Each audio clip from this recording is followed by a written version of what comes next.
If you were to, like, scan the brain of a native English speaker and then compare it to the brain of someone who is, silently translating into English. Oh, those two brain scans would look completely different. Completely different because the native speaker's brain is just operating smoothly, right? It's relying on well-worn neural pathways. Right, but the translating brain, it's lit up like a Christmas tree. Yeah, burning massive amounts of metabolic energy just to construct a single sentence.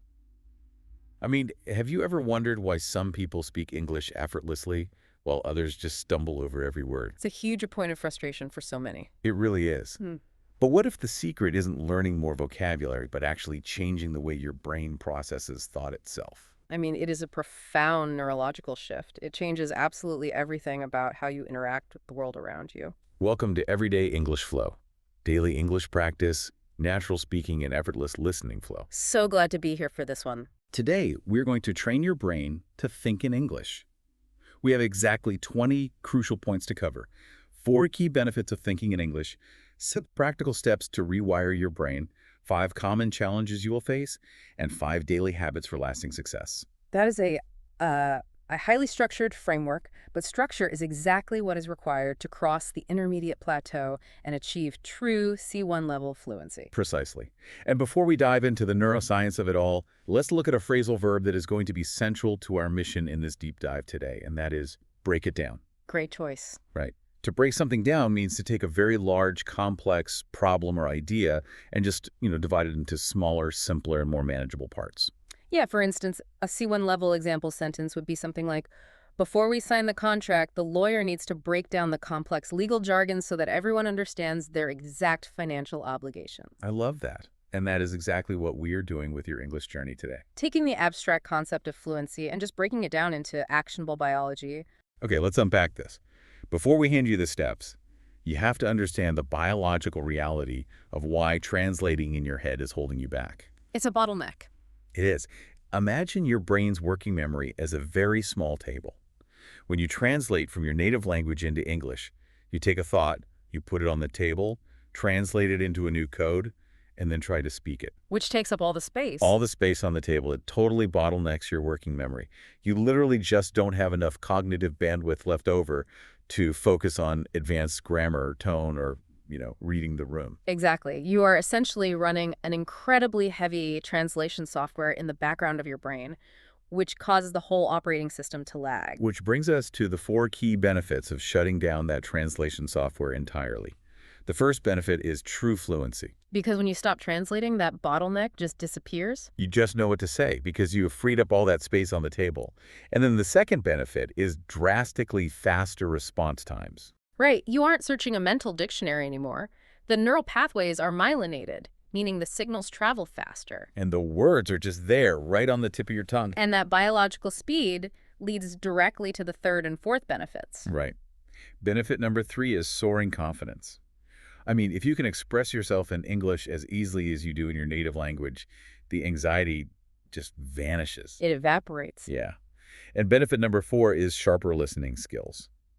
You are no longer just decoding individual words. Your brain actually has the bandwidth to understand entire concepts, idioms, and sarcasm in real time. What's fascinating here is the deep biological connection between language and thought itself. We often assume language is just a passive tool we use to express pre-existing thoughts. Like a radio broadcasting a signal. Right, but language actually acts as an active lens through which you view reality. When you use your native language, your brain relies on specific cultural categorizations. But when you adopt a new language, the boundaries of those categories actually shift. I see the logic there, but let's ground that for a second. Are we just saying that you learn new words for the same old things, or does it actually change your perception? It alters perception. Let's look at the concept of a sunset. In your native language, you might have a very specific, culturally ingrained word that encapsulates the melancholy feeling of the day ending. Oh, wow. English might not have that exact semantic equivalent, so to describe that same sunset natively in English, your brain is forced to process the scene differently. Oh, meaning it focuses on different details. Exactly. Perhaps focusing on the gradient of the changing colors rather than the emotional weight. It requires a complete cognitive pivot. You aren't just swapping labels, you are framing reality differently. That makes a lot of sense. You aren't just looking through a window, you are swapping out the glass entirely. Precisely. And the perfect idiom for this cognitive pivot is switching gears. Oh, that's a good one. Right. Switching gears means to suddenly change the way you are doing something or the way you are thinking about a situation, usually to adapt to a new, entirely different task. Like pivoting at work. Yes. A great C1 level example sentence would be, after spending the entire morning analyzing the highly creative marketing strategy, the executive team had a hard time switching gears to discuss the dry, statistical quarterly budget. That is a fantastic idiom. But I have to challenge this central premise for a second.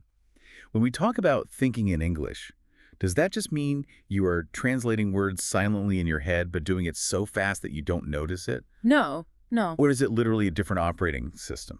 It is the latter. It is the direct processing of ideas. You are not thinking of the abstract concept of an apple in your native language and silently swapping the label to English. Right. When you truly think in English, you see the red fruit, and your brain instantly generates the English concept natively. No conversion. You are dual booting your brain's operating system. So now that we understand the cognitive shift we're trying to achieve, how do you actually execute this in your daily life? Let's move into the 6 practical steps to rewire your brain. This is where the magic happens. It is. Step 1. Describe your surroundings in English. Because here is the problem most people face. If you live in Tokyo, Madrid, or São Paulo, your physical environment does not demand English. Not at all. So you have to manufacture that demand. You do this by forcing your brain to label your immediate physical reality in English. The wooden desk, the glowing computer screen, the cold air conditioning. Form full, complex sentences in your head about what you see right now. It seems basic, but it serves a critical neurological function. It forces your brain to retrieve vocabulary on demand outside of a structured classroom setting. Exactly. Step 2 takes that a bit further. Think in English during your daily chores. Oh, this is huge. Right. When you are cooking dinner or commuting, narrate the process. I am chopping the onions finely. I need to catch the 8.15 express train. You are tying the physical action to the English thought. Step 3. Talk to yourself out loud in English. When you are alone in your apartment, actually vocalize your thoughts. If we connect this to the bigger picture, talking to yourself out loud is arguably the most strategic move you can make for your fluency. But let me push back on that. Doesn't talking to yourself in an empty room just reinforce your own mistakes? Right. I mean, there is no native speaker there to correct your pronunciation or grammar. That is a really common fear, but it misses the point of the exercise. In linguistics, there is a concept called the affective filter. Affective filter. Yeah. When you are stressed or anxious, like when speaking to a native speaker, your heart rate spikes and your brain literally blocks the language acquisition center. Wow, really? Yes. By talking to yourself alone, you completely bypass social anxiety. You are building the physical motor neural pathways of speech, coordinating your brain, your breath, and your vocal cords without the paralyzing pressure of judgment. The goal here isn't perfect accuracy, it is mechanical fluency. That is a crucial distinction. You are greasing the wheels without the pressure of an audience. And before we move on to the next step, I want to take a quick second to say, if you are enjoying this deep dive into English mastery, please like, share, and subscribe to keep your daily English practice going. It really does help the community grow. It does. All right, step 4. Immerse yourself in English media without subtitles. Turn the text off. We have to force the brain to swim in the auditory language. This is non-negotiable for C1 mastery. Non-negotiable. Absolutely. The brain will always take the path of least resistance. If subtitles are on the screen, your brain will read them because reading is neurologically easier than deciphering a foreign audio stream. Subtitles turn a listening exercise into a reading exercise. That is so true. Turning them off forces your auditory processing centers to work. And when you do that, you start developing a new layer of comprehension, which actually brings us to an essential phrasal verb, pick up on. To pick up on something means to notice or become aware of something subtle that isn't immediately obvious or that other people might have missed entirely. Exactly. A C1 level example sentence would be, after living in London for 6 months, she finally began to pick up on the subtle cultural nuances and dry sarcasm used in British comedy. That is the ultimate goal. You aren't just hearing vocabulary. You're picking up on the tone, the implied meaning, the cultural weight of the words. Exactly. Step 5. Practice with real speakers. Utilize language exchange apps, join specialized online communities, and get into live, unpredictable conversations where you have to think on your feet. Real-time processing. Yes. And finally, step 6. Keep a daily English journal. Write down your complex thoughts, your philosophical musings, your professional plans. Writing forces you to slow down the cognitive load and physically construct the language with precision. Those 6 steps provide a highly effective environment for ambient immersion. They do. But let's be totally honest with our listener. These steps sound fantastic in theory, but in reality, you will hit massive roadblocks. Preparing you for these specific hurdles is what separates this deep dive from basic advice. For sure. So let's explore the 5 common challenges you will face and the biological reality behind them. Challenge number 1, the fear of making mistakes. This is the primary paralyzer for adult learners. It is, and we often hear that cliche, just look at children, they make mistakes all the time and don't care. But let's look at the neuroscience of adult learning. Right. When you make a mistake and you feel that hot flash of frustration or embarrassment, that isn't a sign that you are bad at English. That cognitive friction is the exact moment neuroplasticity is occurring. That is so important to remember. It is. That frustration is the feeling of myelin wrapping around a new neural pathway in your brain. You have to reframe mistakes as biological data points, not personal failures. That is an excellent way to conceptualize it. Which leads directly to challenge number 2. Feeling overwhelmed. English has a massive vocabulary, endless exceptions to rules, and highly contextual idioms. That's a lot. It is. When you stare at the intermediate plateau, it is paralyzing. The solution is microfocus. Do not try to conquer the entire language today. Focus strictly on the next 5 minutes of immersion. Just 5 minutes. Challenge number 3.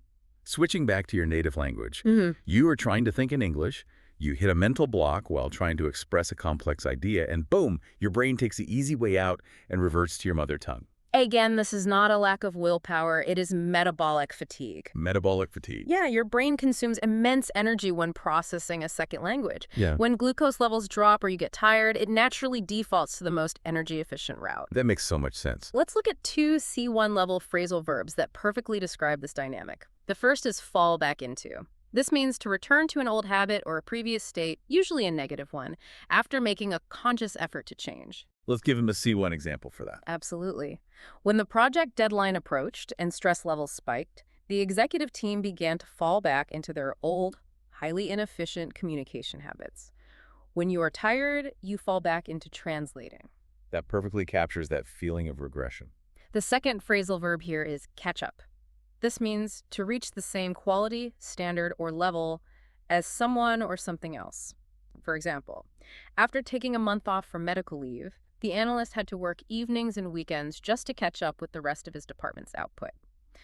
In language learning, you often feel a desperate, lingering need to catch up to native speakers, which creates a toxic amount of pressure. So what does this all mean? When we look at challenge number 4, limited practice opportunities, where people complain they don't live in an English-speaking country, and challenge number 5, frustration with slow progress. When you synthesize all of this, what is the core takeaway? It is believed by top cognitive linguists that an adult learner's progress is almost always slower than the learner artificially expects it to be. Expectations. Yes. Our modern expectations are warped by instant gratification. Learning a language is organic growth, like growing a muscle, not downloading a file. Yep. Because of this reality, celebrating tiny incremental wins is not just a feel-good exercise, it is a psychological necessity. Yeah. If you are watching an English sitcom and you understand a single fast-paced joke without subtitles, that is a massive dopamine victory. You must celebrate it to keep the brain engaged. I completely agree. You have to actively manage your own morale. And overcoming those 5 challenges requires building a fortress of good habits. Motivation is an emotion. It fades. Habits are neurological routines. They endure. Absolutely. So let's detail the 5 daily habits for lasting success. Habit 1. Set small, highly achievable goals. Do not say, I'm going to study English grammar for 3 hours today. That's a recipe for burnout. It creates a huge barrier to entry. Say, I am going to actively think in English for exactly 5 minutes while I drink my morning coffee. Anyone can commit to 5 minutes. It circumvents the brain's natural procrastination triggers. Habit 2.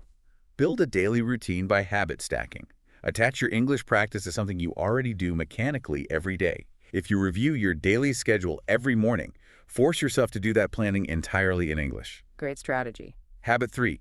Use apps and tools intelligently.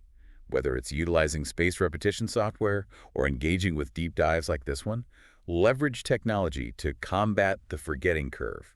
Keep the language systematically in your ears. Habit 4 is community engagement. Yes, humans are social creatures. Join a specialized English-speaking community, debate topics in comment sections, join a Discord server focused on your professional industry, find a language exchange partner. You need that social feedback loop. Exactly.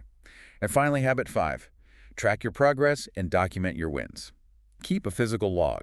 When you realize you just went a whole 15 minutes without translating in your head, write it down. This raises an important question regarding the architecture of these habits. How much time is really needed to see a structural change in the brain? Good question. We often operate under the assumption that we need to block out massive, exhausting chunks of our weekend to study. But from a strict neurological standpoint, 5 minutes of highly focused, consistent daily exposure is vastly superior to 3 hours of cramming once a week. I think a lot of listeners will find that counterintuitive. How can 5 minutes outperform 3 hours of hard work? It comes down to how memory consolidation works, particularly during sleep.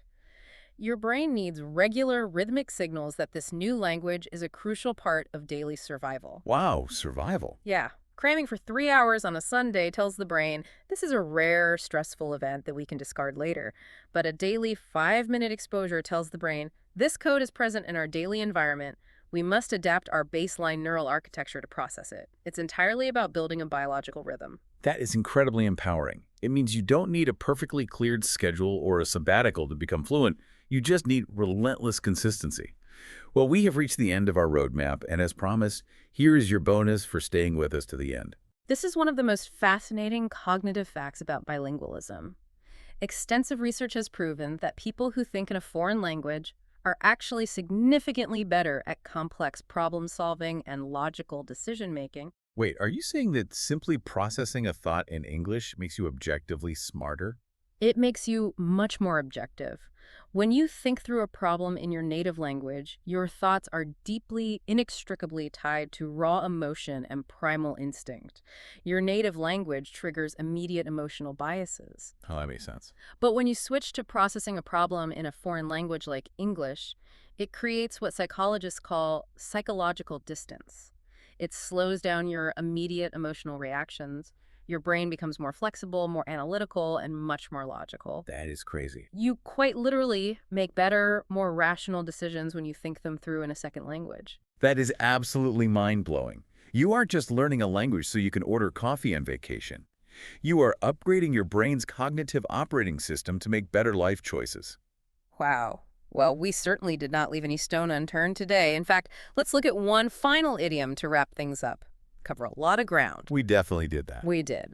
To cover a lot of ground means to discuss a wide variety of topics or to review a massive amount of information in a single session. For example, the professor spoke incredibly fast because she needed to cover a lot of ground before the comprehensive final exam. And we certainly have today. We have moved from the abstract concepts of cognitive shifts all the way down to the daily biological mechanics of habit formation. We really did. And I have a challenge for you, the listener. I want you to write your very own sentence using the idiom cover a lot of ground in the comment section below. Show us your C1 mastery. It is an excellent way to put step 6, physically constructing the language, into practice immediately. And as we wrap up, I want to leave you with one final thought to mull over. Let's hear it. We discussed earlier how the language you speak literally shapes the way you perceive reality, swapping out the lens through which you view the world. So ask yourself, if that is biologically true, what entirely new, perhaps more logical and confident version of yourself are you going to discover once you fully, effortlessly think in English? Ooh, that is a powerful thought. A new language, a new operating system, a new you. If you are ready to master your English and meet that new version of yourself, write "I stay committed" in the comment box below right now. Claim it publicly. And please remember to like, share, and subscribe to keep your daily practice flowing and help us grow this community. We are so thrilled to be your guides to natural speaking and effortless listening flow. Keep practicing, keep talking to yourself out loud, and we will catch you on the next deep dive.